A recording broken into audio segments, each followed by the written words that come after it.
Purposely. Your life, God's purpose. Listen at onpurposely.com.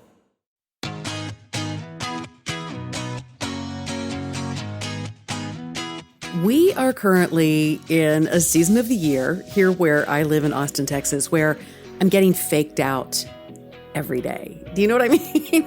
I'm Julie Lyles Carr. This is the AllmMomDoes podcast. And today we're going to be recapping a series we've been in on the seasons of your life. And I have to say, this seems to be the perfect time for me to be recording this particular episode because we're in a week here in Austin, Texas, where I live, where we're going to have both summer, and I mean summer kind of weather, and then we're going to wrap it up by having some really legit fall weather. And in all of it, I'm somehow trying to figure out how I'm supposed to get dressed every day. You know what I mean? Because if I dress for the cooler, I'm going to be burning up by the afternoon.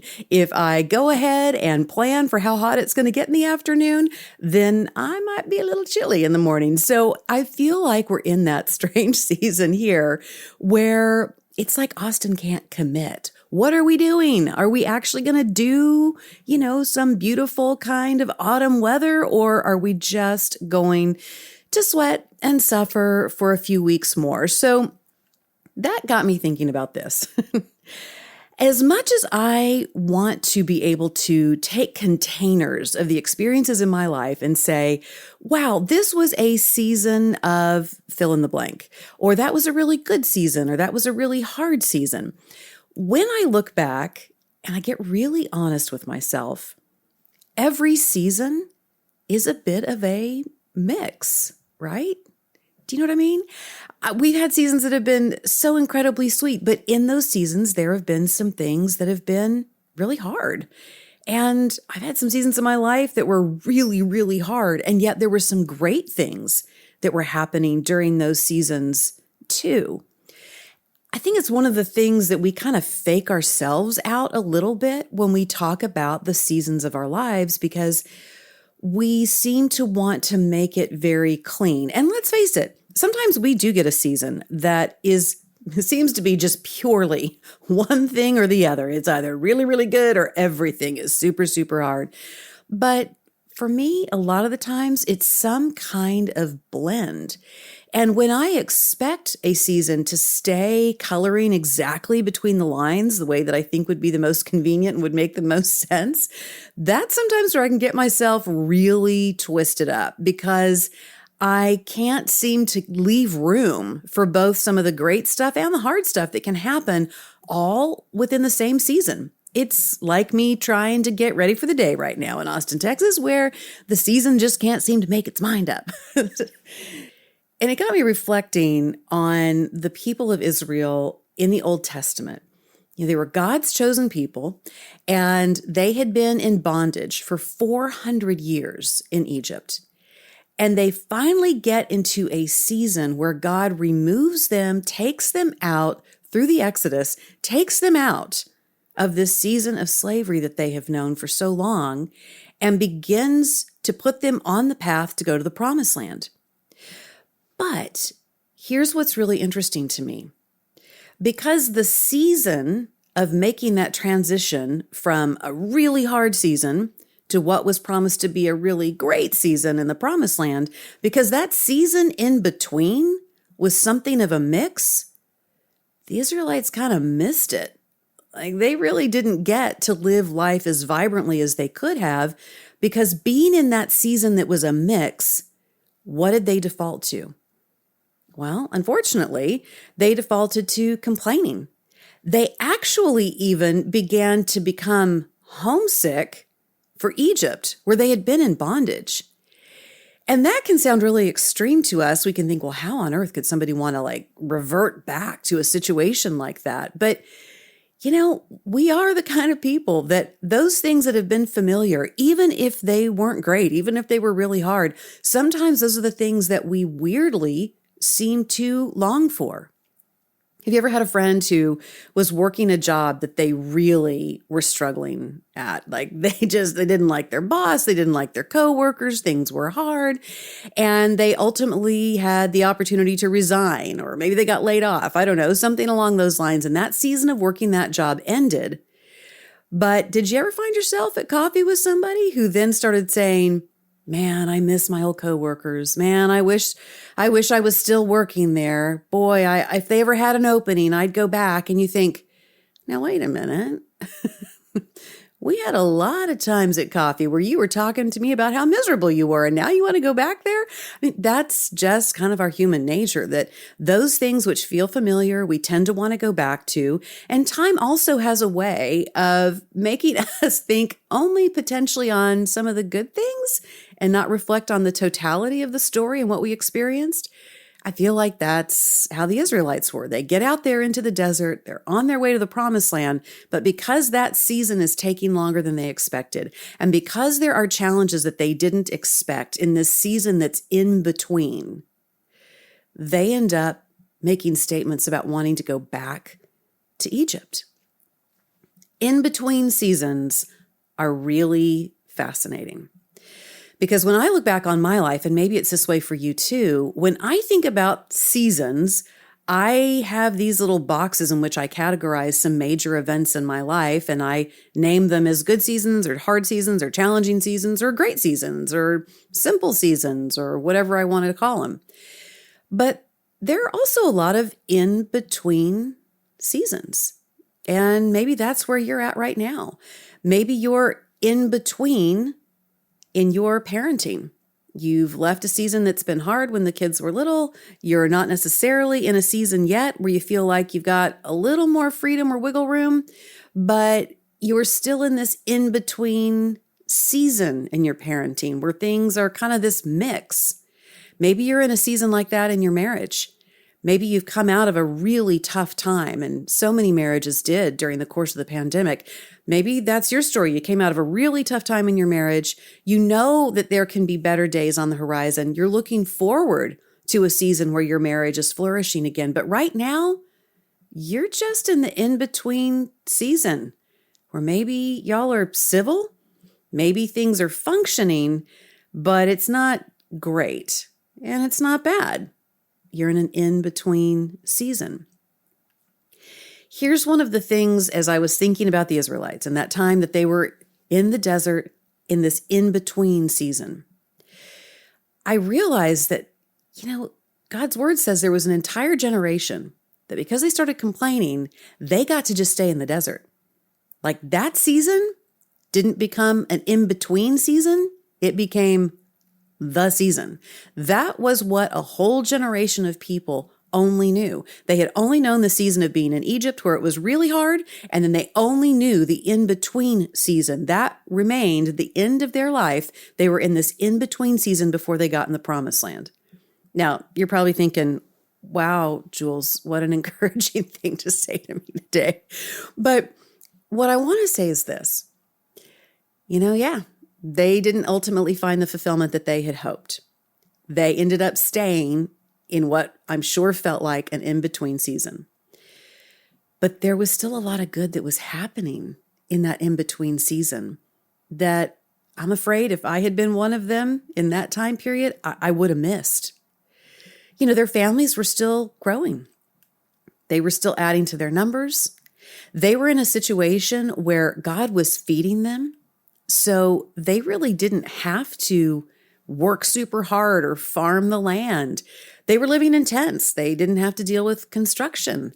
They got to experience new places in the incredible beauty of that terrain and that geography in that part of the world. And I'm not trying to be Pollyanna. I'm not trying to put a silver lining on something that I'm sure felt very strange to be in this in-between season and to begin to realize that you weren't going to come into this promised land season. You were going to spend your life in this in-between season.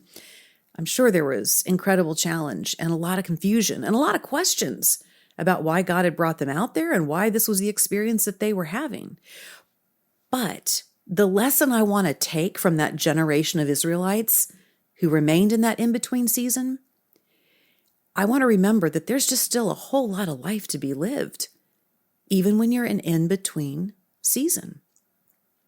I've made the mistake many times, and maybe this will sound familiar to you, that I have felt like my life wasn't going to really start until I got to a season I was anticipating.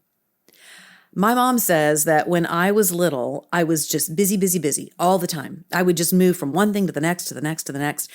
My internal dialogue as a kid, I can so clearly remember thinking, I cannot wait to be an adult. I am so tired of all these people telling me what to do and running my day. I'm tired of having to be at school from this time to this time. I'm tired of assignments being due, not when I feel like they should be due, but when this other arbitrary teacher is telling me things should be due. I can remember so clearly wishing away my childhood because I did not want to be in this in-between season. I wanted to be a grown-up.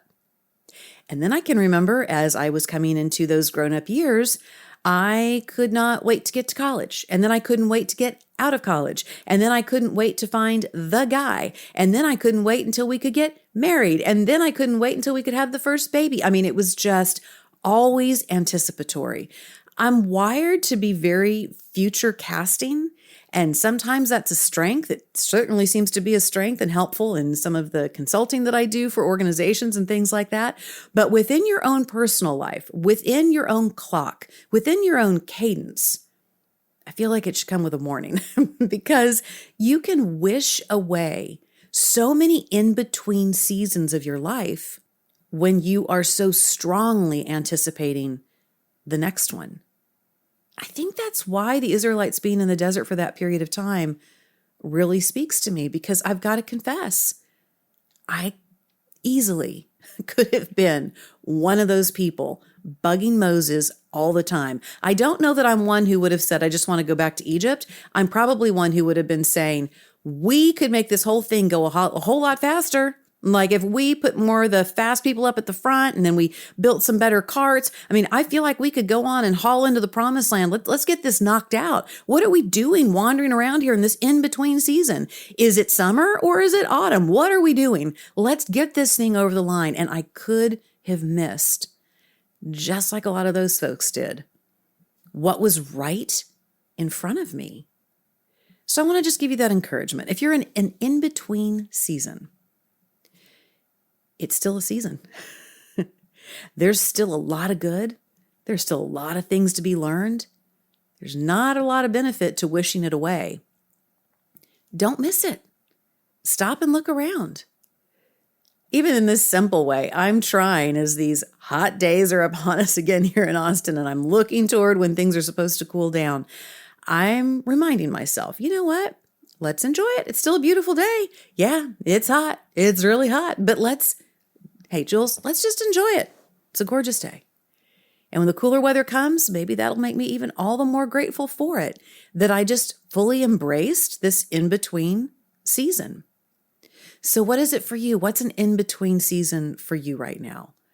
And is that in-between season possibly at the bottom of why you may be feeling some discontent, some restlessness, some challenge in just sitting still in this day and in this moment and soaking it in? Because if that's you, you're not alone. That's me. But I want to learn to love the in-between seasons of life. One of the things that I've loved about this series is that I've had the opportunity to introduce you to several of my real life friends who I do life alongside here. And they are people who have walked with me through all kinds of seasons. And I've seen their seasons of life change and the things that they are contributing to the world and the things that they are becoming specialists in and helping other people with. It's been a really powerful thing to see them move through the seasons of their life as I'm moving through the seasons of mine. I wanted to highlight just a couple because when we talk about this situation of feeling like being in between seasons, those in-betweeny seasons. I had a couple of people I wanted to highlight because I felt like some of the things they had to say were so powerful. So if you haven't had a chance yet to go and listen to the full series on the seasons of your life, I want to bring you back and remind you of a couple of things.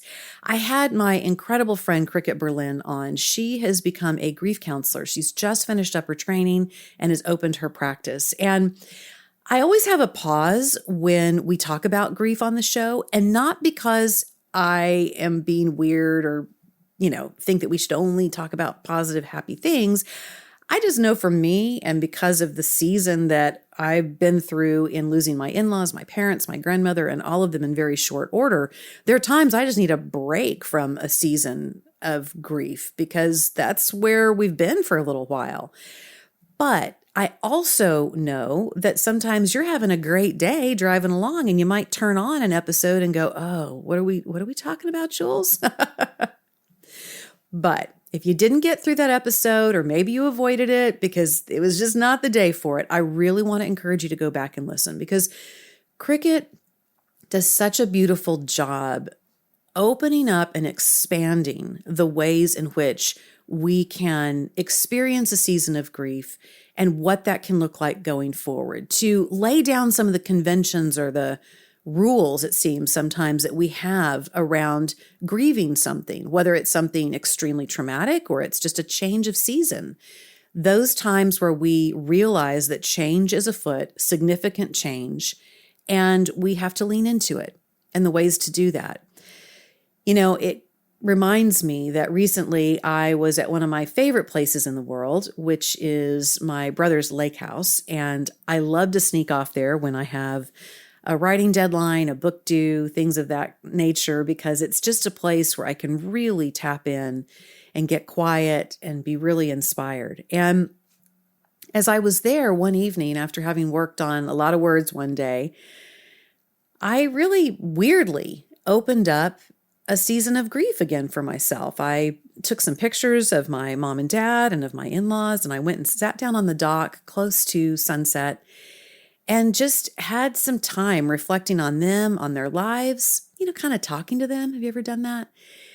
And on the one hand, I was laughing at myself, like, well, Jules, you've come through an intense season of grieving these people. Why are you opening this door again? But I was reminded that, that season of missing them is not going to change. It may not be as intense, but this is a season that I'm going to carry for the rest of my life. And there are moments that it can be good to go back and reflect, to celebrate, to smile, to shed some more tears, not in a way that is morose or keeps me fixated, but in a way that acknowledges, when it makes me sad afresh, when I'm missing them afresh. In a way, it's also a reigniting of the love that I have for all of them. And it's okay to carry that as part of a season of life that is now a new season that I grapple with, which is the missing of them and the eternal perspective that it brings to my life in missing them. Also, be sure and go back and check out the episode with Leslie Bly. Leslie is, oh man, she is just a powerhouse, and she is a therapist here in the Austin area. She spoke to us about when you are not loving motherhood. You love your kids, but you're not loving motherhood. And I so appreciate her transparency, her honesty, the work she has done, because that's something for me. There are times I'm in a season where other people who seem to be having a similar season seem to be loving it. And then I feel bad that I'm struggling. And there are other times that I seem to be enjoying a season where other people seem to be sad. And I think, well, am I just a jerk? Because I'm actually kind of liking this, but it seems like the status quo is I'm supposed to be upset during this time. Leslie gives us a lot of permission with her wisdom and with her long track record of helping people and guiding people. She gives us a lot of permission to just own how a season is feeling to us and to not beat ourselves up about it. I mean, maybe you're that mom that all of your friends were super upset as they were putting their kindergartners on the bus to start school this year. And you were just like, bye-bye. And then you started thinking, my bad mom, I feel bad. You know what? There is no prescription for how we're supposed to experience every season. And we certainly don't have to experience it just like the person next to us. So be sure and go check out that episode again. That is one that honestly, I have listened to. Not only did I record it with Leslie, I've gone back. I think I've listened to it twice again since then. And I'm the one that did the interview. So there was just so much power, so much application across many seasons of our lives and what Leslie had to say. So be sure and check that one out because I thought it was just incredible. I also loved having my friend Kathleen Estes on and the conversation that we had about aging, ageism in the church and in businesses, all of those issues that have to do with as we move from being known as one generation or one age into the next, and some of the odd ways in which we sometimes go along with the narrative and the ways that we want to make sure that we interrupt that. And we base that biblically. And you've heard me say this before, but I am such a fan of Caleb. You know, at the top of this episode, we were talking about the Israelites going and moving toward the promised land and all of the challenge and the group dynamics and the overall attitude. Joshua and Caleb were two spies who were sent out to go peek into the promised land and to see what it was like. And of the 12 spies who went, they were the only two who came back going, we can do it. Everybody else was completely freaked out. And so they were 40 at the time in which they gave that report. Fast forward 40 more years. Caleb's now 80. And at that point, then there's the green light to go into the promised land. And God says of Caleb has a different spirit. Caleb was telling the people in his immediate sphere of influence, look, I am just as vigorous and vibrant as I was 40 years ago, the first time I got to take a peek into here. And I'm telling you, we can do this. Caleb was always about building up and taking that next generation into knowing how to do battle in life. So biblically, what we do, the way we only listen to people who are young and hip and all of the things, that is not what we're supposed to be doing. Should we also have those people in our world? Absolutely. Paul reminds Timothy, don't let anybody look down on you because of your young age, of course. But are we seeking those who have lived some life, who have walked through some seasons? Are we making sure to include them in the conversations we're having about our spiritual lives, our spiritual disciplines, the things that we're looking toward? So incredibly important. So be sure and check out that episode with Kathleen Estes, just jam-packed with all kinds of good stuff. And then, of course, my neighbor and good friend and resident comedian, Allison Armstrong, I have been thinking so much on that episode where we talked about how our stuff and the stuff that we gather during various seasons of our lives is such an indicator of how well we are moving into the next season and the next and the next, our material stuff.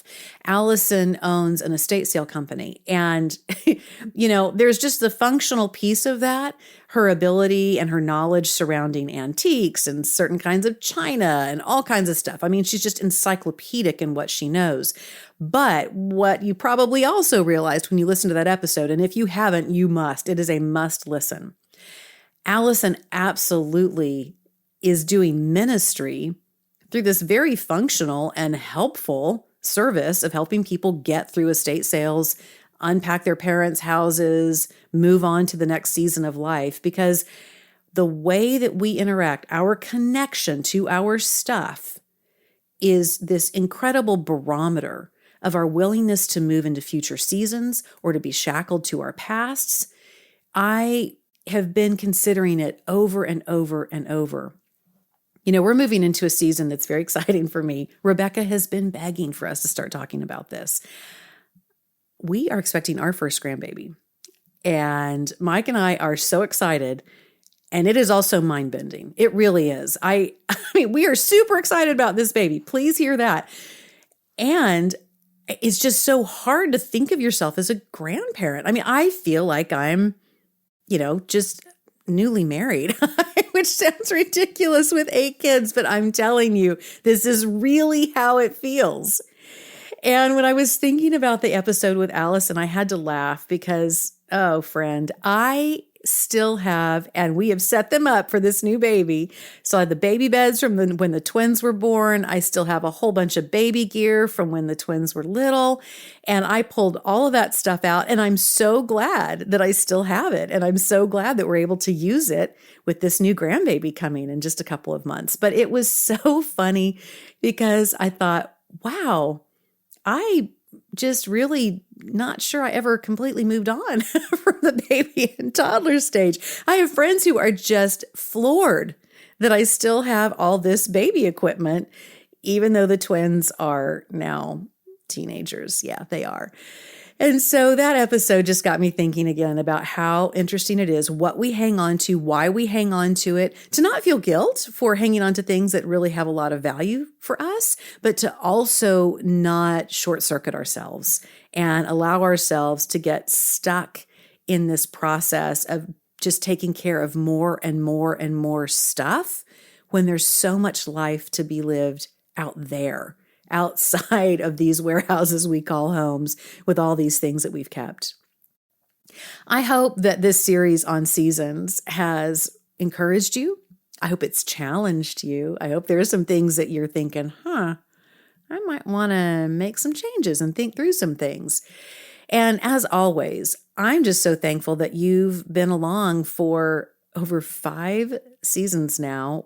I just cannot believe we are hitting some major mile markers when it comes to the length of time that this podcast has been a community that we have been sharing with each other and investing in each other's lives. And I'm just so grateful and thankful that you have been here as a listener, that you are willing to share your heart, you're willing to share your questions, and that we are continuing through the seasons of life, whether you are at the very beginning of your parenting journey or your marriage or your career, or whether you're seeing kids launch, whether you're in a big season of transition where something that you didn't think would end has ended.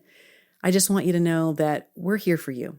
And we love you. We're so thankful that you take the time to be with us every week. Well, we've got a new series coming up that I can't wait for you to be part of, and that's going to be launching here soon. And we're also going to do some listener questions. So be sure and check that out. I want you to go to the show notes. Rebecca is so great to put the links and resources for everything you hear on each episode there in the show notes. There's also a whole online community that I want you to check out. There's AllmMomDoes.com. There's AllMomDoes on the socials. It's just such a great place to interact with other people and get encouragement, find some funny memes, all kinds of stuff. So be sure and check that out. I'm Julie Lyles Carr on all the socials. I love hearing from you. I would just love if you would pop over in my DMs, ask some questions, let me know what episodes have meant the most to you. That is so powerful, and it's just great juice to keep going and to continue to have this time with you. So I'm excited for things we have coming up. I can't wait for you to hear, and I'll see you next time on the AllmMomDoes podcast.